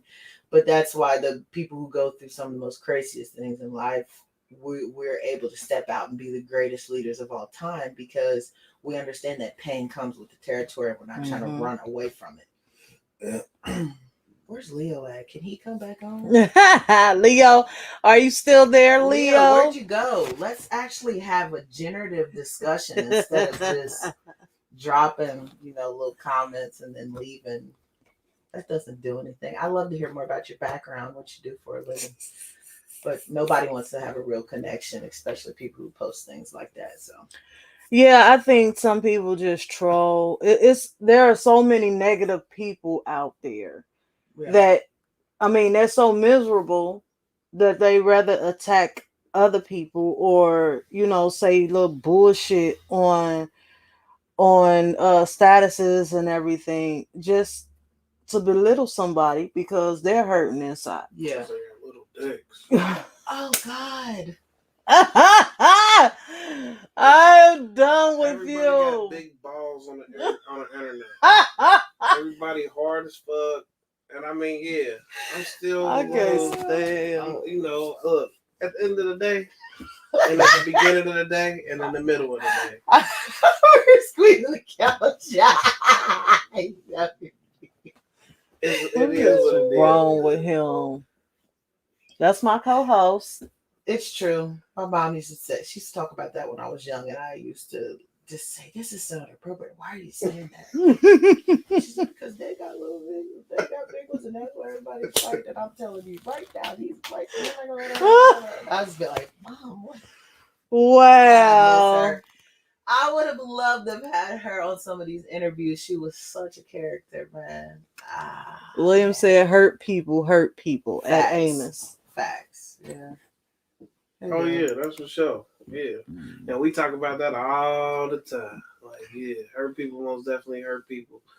Because when you broken and those hugs, those invisible cracks, they cut. And you don't know that. Some people don't know that's what they're doing. And some people, that's all they can do because that's how they live. They strive off of hurting other people. Yeah, but and you know it's crazy because I've been done like that before. I was on the radio, and every time I go on the radio, I go live, and this was a minute ago because my stuff was jumping, like it was a hell of people on there, and this one chick, she was on there talking about me like a dog, like you ugly. You got on fake jewelry, your teeth big, they look like tombstones. Oh, I remember that. Hey, I was cracking up. I was so mad that she was laughing. I was like, everybody was mad but me.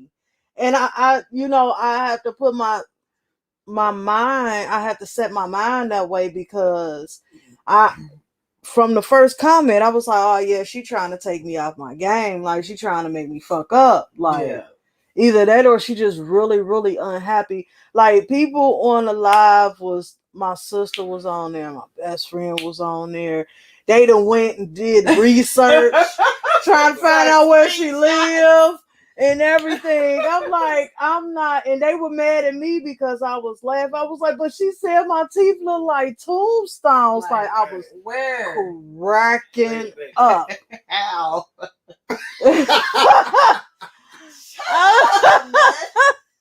This girl is cold right here. I'm like, the truth hurt everybody but her. Right. Absolutely. Because I took a fuck it pill a long time ago. Hey, I don't give a fuck about what nobody think of me, what they say, how they feel. That's a song right there. Can I give you some parts Yeah. for that? And that old girl, she is literally back selling her food stuff. So stupid. I mean, now, hey, and I want to buy them. You feel me? You need to tap into your... I was about to say some shit like you share the motherfuckers too. I got you. It's only right. Aprina, tell us what else you have coming up. I have a video premiere that I'm doing on May 29th. So you can subscribe to my YouTube for that. I'm working with the community this summer to help invigorate a community of people who are like a city hall kind of. And so I'm looking for people who want to work with me to help build up the leadership there and the engagement in that community there. You can hit me up on my website really for any of this, www.aprinasrevolutionarylove.org. I have some trainings coming up. I'm going to help people tap into their revolutionary selves. If you're about that life, if you're not, it's cool. If you want to come on my site and hate, that's cool too. Don't. Absolutely not. But you're setting yourself up for failure if you do that, because I don't have to do anything. I have people who are just as thirsty as you. I'm always performing, obviously. Oh, dang, I totally forgot about this. I'm gonna be on CET with an organization called Urban Consulate, and we did a conversation about liberation. I think you are really gonna like that. I think everybody's gonna like that. They kind of set it up kind of like an Oprah show. It's really dope. It's my first time really on TV, like full blown, outside of that commercial that everybody sees all the time. Conversation about liberation. He trying to pitch. Yeah, it's too late. But I'll take a couple dollars. So, well, like Facebook, Instagram, Facebook, Aprina Johnson. I use that. You can hit me in my messenger. Just know that if you're not my friend, it goes into that like second box, so it'll take me a while to see it. For some reason, Facebook like doesn't let it pop up immediately. Instagram, Aprina's Revolutionary Love. I use that. Twitter, True Revolution. I don't really use that very much for those of you who use that. TikTok, Aprina's Revolutionary Love is the same. Yeah, definitely connect, definitely follow, but I would be more blessed if you actually join my army of love, because we trying to change the way this city is going right now. There's a lot of great things happening here. There's a lot of good things happening. I can't say that there isn't.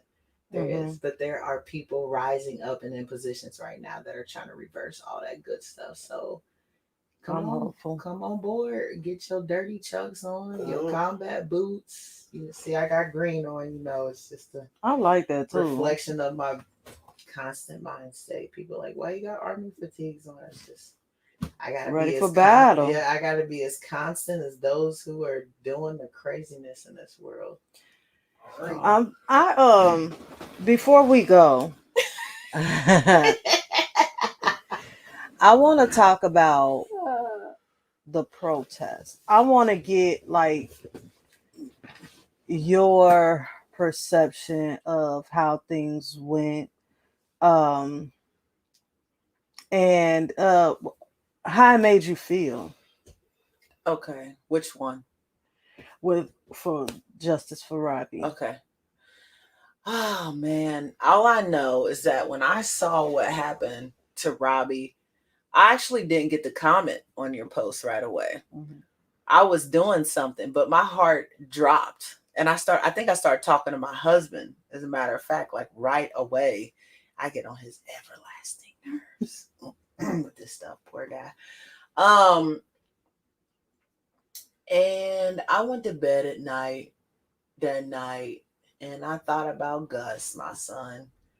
And I thought about everything that I saw last year, the year before, protests I've been a part of, kids that I've been in their lives and they died or got shot, they're in a wheelchair, locked up. And it felt like it was my own kid. I ain't gonna lie. That's why I messaged you like, I'm in pain with you. Because that's what it felt like. And I was sick the next day, like, how is everything that's happening in the world? How? And so I had some other people hitting me up for some stuff. We were talking about other protests virtually, in person. And I dropped the ball on some things to connect with you, because I was like, this is in our city. This is not somebody who's outside. And I was trying to attract all the people that I met or know from last year to this particular story, because if we're going to say that we care about Black people, we got to care in our own city. And it seems like every time it's outside of our city and it has 1 million views, we care because it's a famous killing. Like, come on, like, we got to care at all times, y'all. And so yeah, that's like every week work for me, is what's happening here. It hasn't ended. It's all the time. So when I drove up the first time, obviously I had talked to the city, to the officers. I bugged those people because I know the narrative they like to write. And so I understand if I get a hold of you and there's like a paper trail that people could follow, you can't ever say certain things about me, something I'm involved in, or the people that I'm working with. You just can't, because we are going about it the complete opposite way that y'all are up in your office with your feet kicked up talking about. So I feel like there's a superpower that happens when we get out and we start shouting. And it's simple. I don't think it works everywhere, but in this particular situation, I know that it did, because there's guilt there. And so I felt completely liberated while I was there. I felt like Robbie was right behind me, like, say this, say that, say this, say that. So I wore myself out that day though, and I got really sad at one point in time. But I was like, no, I have to get up and finish this, and I'm gonna just go ahead and lose my voice for the next 7 days over this. And I looked at you, and I thought about everything that you were going through, everything you were thinking. Like I literally sat there. What would she be thinking about right now? And I started looking at my son, and I started going through the motions of that. Not trying to manifest anything, but just going through the motions. And I thought about you. I thought about all the moms who've lost too. And I just took that energy and I took that power to push me through both of those protests. And I felt like Robbie definitely sent me a message in one of my dreams. Um, and that's why I also knew that I should come and assist you. Because I was like, they're doing some of them kids in there. Mm-hmm. Not just Robbie, but they're doing some of them kids in there. And so we have to be there to let them know, even though we're not inside of those walls, there's a spiritual power that speaks to us and is telling us, not just because he passed, but y'all are in there doing stuff you shouldn't be doing. Yep. And we saw the wins. We saw the turnover. Unfortunately, we wanted to see those people, but we saw the staff turnover happen because they knew. They knew. And so every week, I post on my story and I posted in our protest group, and I'm like, people, please write if you need help. Here's the template. And I don't know how many people have actually done it, but I put it out there because I'm trying to help keep people accountable for what they said last summer, and there were so many people. And so, yeah, he definitely gives me some power to get out there and do what I'm doing. I think about him, and I didn't even get to meet him, but when I look at you, I mean, y'all are twins. Y'all are twins. And I feel like I see someone that I used to have in one of my little music classes back in the day. And so even though he wasn't right in my close proximity, he definitely was there. Cincinnati's my home. So that's how I feel. And I feel very nervous about kids getting arrested and going to these places, and because there's all types of abuse. And even though the police officers say everything's okay, it's gonna be okay. I don't know how many videos I've seen and it doesn't turn out okay. Right. So I use my voice wherever I can. I'm in a group and I work. I see the chief every month, chief of police, and so I get to use my voice and talk about these things, about how nasty they are and how I don't want anybody else to go like this. And then I pray, because I think that there's a difference between just talking and then talking and praying. So absolutely, that's what's got me this far. I've always been very spiritual and always pray. Yeah. Because I know my prayers hold power. Yeah, they do. They really hold immense power, and I've witnessed it. Yeah. But I always pray for others. So I always watch the power of my prayer change their life or better their situation. And but I needed to start praying for myself. Yeah. A lot more, and I do it a lot. I have to stay sane. Yeah, it does help your sanity. Really. For sure. I mean, because nights are awful.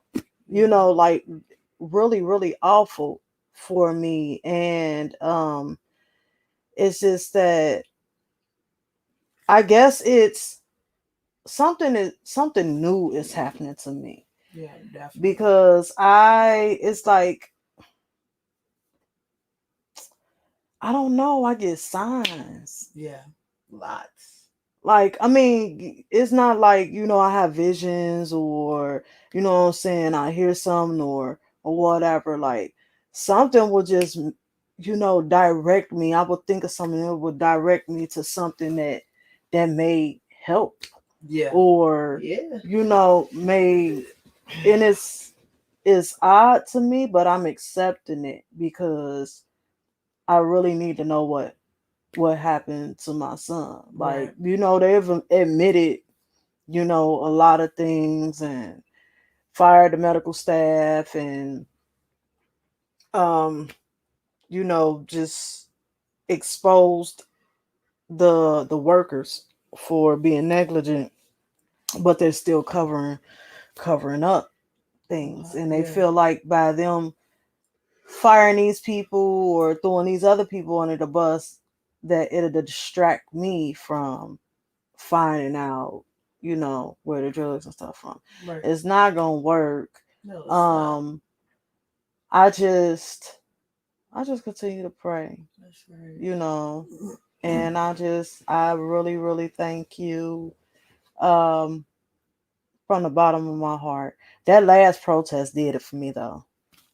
Like, and I was just standing there like, I can't do this anymore, because it just felt like, I mean, you can see the guilt on their face, but they were so nonchalant, like, as if they didn't care, and that fucked with me. Like, that really did. And not only that, like, majority of them black. Yeah, that killed me out right there. Yeah, just looking at those photos, and that killed me out. It took me all the way out. Yeah. I was like, from the photos to being there and seeing the staff when they did the shift change. Yeah. They killed me out. But I will say this, 2 things I feel is very important to say right now. My kids, when they started saying, Robbie, Robbie, Robbie,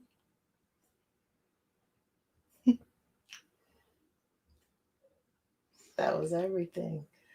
Like, he did something for my kids, and this is not the way that we want our kids to impact other kids. I know Right. that. And I know, as a person that prays so much, that half of my prayers, I'm like, Lord, you didn't even answer that prayer. And you answered the prayer so differently. Yeah. But here, I need to shut up because I should just be grateful. Mm-hmm. Because that's what I should just be grateful. And then when I'm fighting through that back and forth between confusion and grateful, then I get that final breakthrough where things start to make sense. Like, when we get to the bottom of this, he is going to save a lot of kids. Most definitely. That probably wouldn't get saved. I promise that. Of this. And I hate to even have to think of it that way, because I would have loved to see it be different. Like, him come home and I get to work with him musically. You hit me up like, I know you work with kids. My son just came. I would have loved for it to go that way. But because we are where we are right now, we know that his life is still going to make a deeper impact. And all the prayers are not empty and meaningless. And that all this will make sense. Like, I hate that my daughter had to be at Children's Hospital and go through some really weird things and then have to get heart surgery after they said there was nothing wrong with her. Oh, wow. But as a result of that, I got to go in there and do and say some things that probably hasn't been said to certain individuals, because people didn't have that power, that connection. They were just people who are just everyday and don't want to go beyond. So I definitely went beyond. So sometimes in life we're called to go beyond, but the circumstances that we're in when that happens is not what we dreamt of, and it's not what we want. But on the other side of it is what we want. It is what we need. And so I love you. I love Robbie. I love you. I love you. I just met you. I love all the energy. And I love the purple with the dark skin. Like, it's just, Yeah, it's I just everything. knew it was the right thing to do today. It's everything. We ain't stopping because you ready. Come on, sit down. So beautiful. Pull up your pants.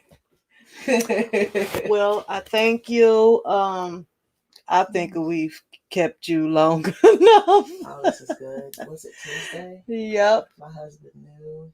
He knew I was leaving till it's 10. Oh, great. Yeah. I can go straight home and watch some shows. Oh, yeah. Well, we thank Warm her you. plate up, man. Please. Please, sir. Thank you. But I really, really appreciate you. I thank everybody for watching. Thank you for your comments.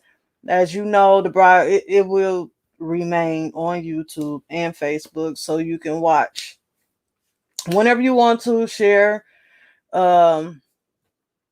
subscribe. Yeah. Do it. WDOE Media on YouTube. Make sure you go on there and subscribe ASAP. And then when you subscribe, those little 3 buttons is going down. Hit that. Hit share. Share it to your page and be like, man, I really like this. Y'all should subscribe. Yes. Turn the notifications on. Yeah. Too. Ring the bell. So whenever we got something going on, ring my bell. Ring my bell. We just want to give you a little jingle Yes. to motivate you. You heard what they on said. the right to that music and don't mute that part, bro. We will be back here Thursday with Jazz the Medium. Don't leave. With Jazz the Medium at 8 p.m. So make sure y'all tune in. Thank you guys, and we'll see y'all Thursday. Bye.